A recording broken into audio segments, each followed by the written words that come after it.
A falta de segurança é um problema para todos os brasileiros, mas alguns sofrem ainda mais com isso. São pessoas com deficiência que têm se tornado alvo dos criminosos. Agora, na grande reportagem.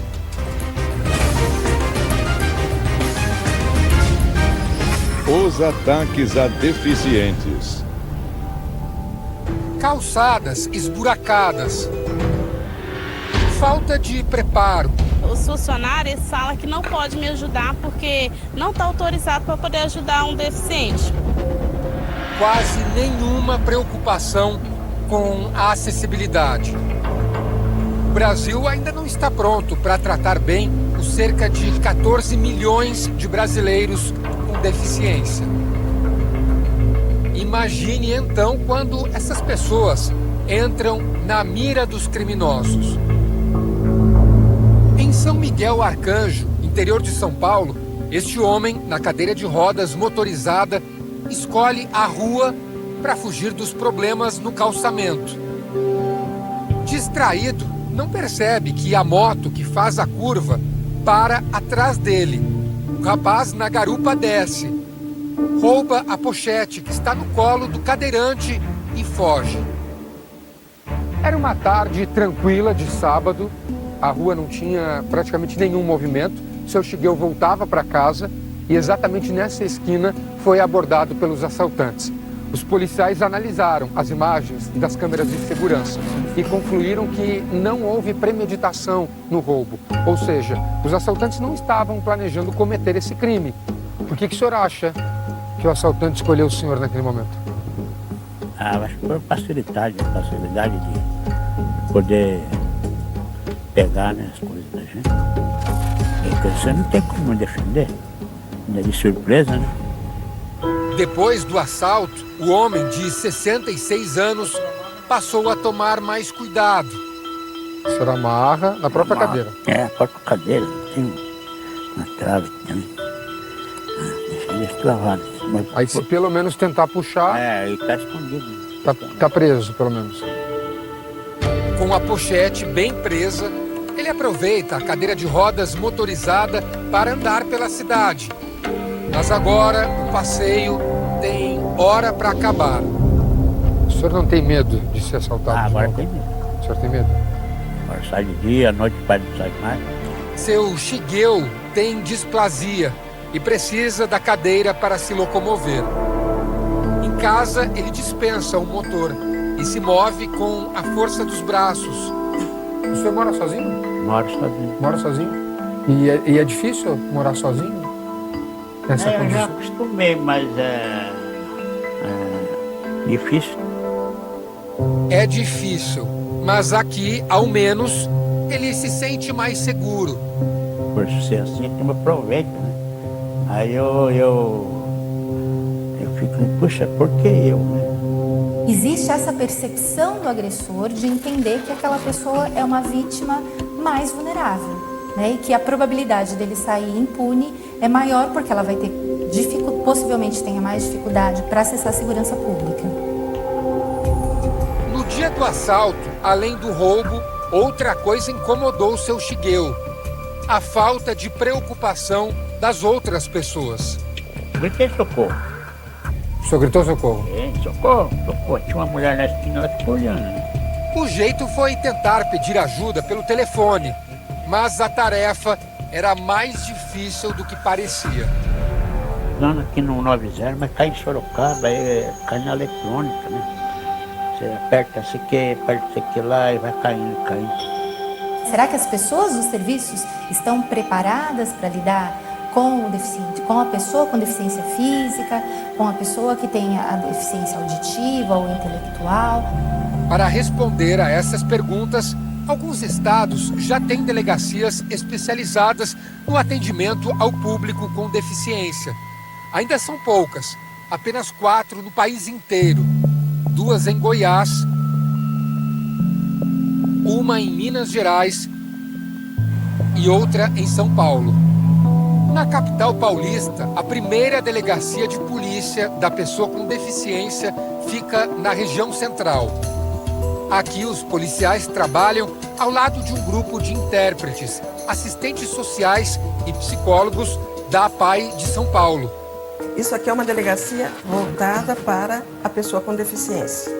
Toda e qualquer pessoa com deficiência que tem algum problema pode vir nos procurar. A delegacia foi aberta em 2014 e também conta com uma linha telefônica para o recebimento de denúncias. O número de pessoas que procuram os serviços do lugar cresce a cada ano. Só em 2018 foram 1.331 pessoas, mais de 110 por mês. A população com deficiência não é pequena, não é meia dúzia. A gente não pode torná-los invisíveis, eles existem e precisam do Estado. O local recebe pessoas com qualquer tipo de deficiência, mas a presença de intérpretes de Libras, a língua brasileira de sinais, faz com que os surdos sejam aqueles que mais utilizam os serviços. Aqui vem até de outro estado, muitas das vezes, porque os surdos como avisam, olha, tem uma delegacia que atende surdos, então a gente já recebeu surdos de outros estados. O processo aqui é exatamente igual ao de qualquer outra delegacia de polícia. A vítima fica diante do escrivão, narrando todo o fato, descrevendo a ocorrência. A diferença é que atrás do escrivão está um intérprete, justamente mediando essa comunicação, interpretando da língua de sinais para a língua portuguesa. Michel procurou a delegacia depois de ter problemas com uma agência de viagens. Para conhecer a história dele, a gente vai contar com a ajuda do Fernando, o intérprete que trabalha na delegacia. O Michel estava se preparando para fazer uma viagem para a França para participar de um festival. Era um festival sobre o quê? Sobre cultura surda. É um festival sobre cultura surda, tem teatro, algumas coisas artísticas, performance. Ele e outros surdos compraram o pacote para o festival em uma agência de viagens, mas perderam a confiança na empresa e pediram o cancelamento da compra. Na época, receberam a promessa de que os valores seriam ressarcidos. Até hoje, o dinheiro não apareceu. Foi fácil para ele registrar esse boletim de ocorrência? Não, foi fácil. Foi fácil porque tinha interpretação. Se fosse uma outra delegacia, eu não ia conseguir. A dificuldade na comunicação também foi usada pelos golpistas.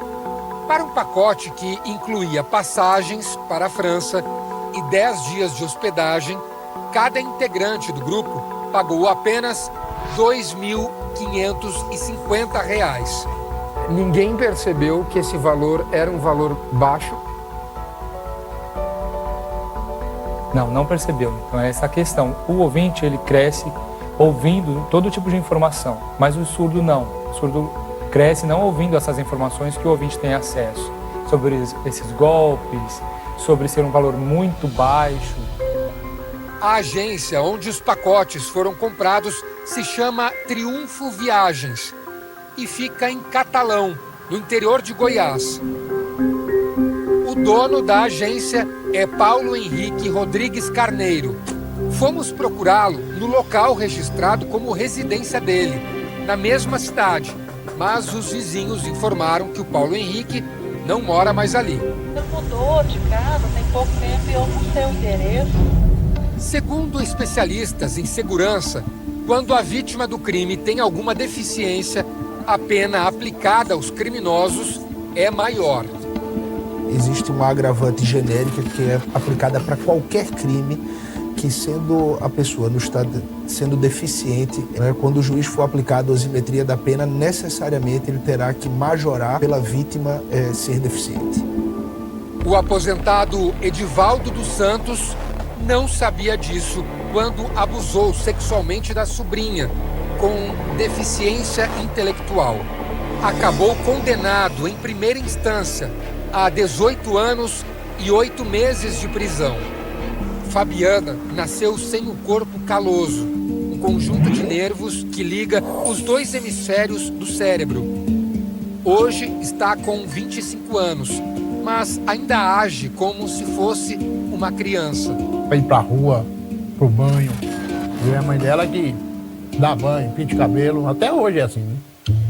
A deficiência intelectual exige muito dos pais e às vezes faz com que eles não vejam que ela é uma menina em corpo de mulher. Muitas famílias colocam a pessoa no lugar de eterna criança. Então, se é uma eterna criança, por que eu vou ensinar que ninguém pode tocar o seu corpo sem a sua permissão? Preciso respeitar que essa pessoa tem o direito a uma vida sexual, mas ela precisa entender e está muito esclarecido para ela que quando ela disser não, é não. Lourdes e Luiz estão juntos há 42 anos. Dividem o terreno onde moram com as irmãs de Luiz. Edivaldo era marido de uma delas. Vocês não imaginaram que alguém fosse aproveitar da deficiência? Da deficiência, nunca. Os abusos só foram descobertos quando o comportamento de Fabiana mudou. Ela ficou muito tensa e chorava a madrugada, mas a gente nem... Eu tenho que levar a Fabiana no médico para ver o que está acontecendo, né? No médico, descobriram que ela estava grávida. Daí eu discutia com o médico. Eu falava, não, doutor, não pode ser.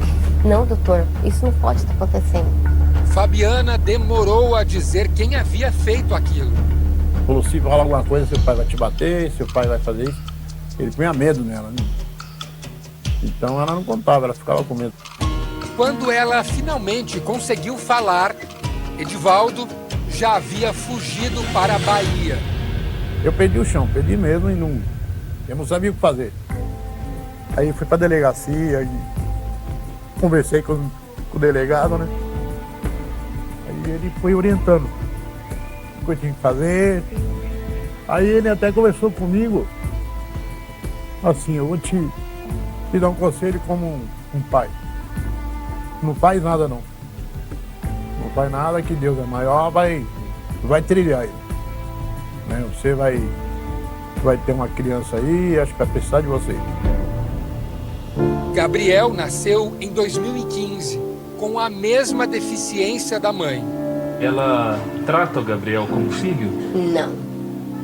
Não é como filho. Eles brigam muito. Ela não tem paciência, né? E sobra tudo para mim mesmo, né? Comecei tudo de novo. Um exame de DNA comprovou que Edivaldo é o pai da criança. Ele foi condenado pelos abusos. Chegou a ser preso, mas conseguiu um habeas corpus e aguarda o julgamento do recurso em liberdade. Enquanto isso, a família de Fabiana tenta se recuperar. A gente se retraiu mais um pouco. Depois que aconteceu o que aconteceu com ela, né? O parque, ao lado de casa, é o destino preferido dos poucos passeios que eles conseguem fazer. Lá, mãe e filho brincam como iguais, sempre observados pelos olhos atentos de Lourdes e Luiz. Eu, desse dia para cá, eu comecei a monitorar mais eles. Eu senti que eu falhei em alguma coisa, mas eu criei ela há 21 anos e eu estava confiante em mim e confiante em Deus. Não vai dar nada, aí aconteceu isso. Toda e qualquer pessoa que tenha uma deficiência, ela precisa de um mínimo de compreensão, de um mínimo de respeito. Por que não respeitar uma pessoa com deficiência? Por que nós, policiais, não podemos chegar nessa pessoa e ajudá-la? Agora nós podemos, agora nós estamos aqui.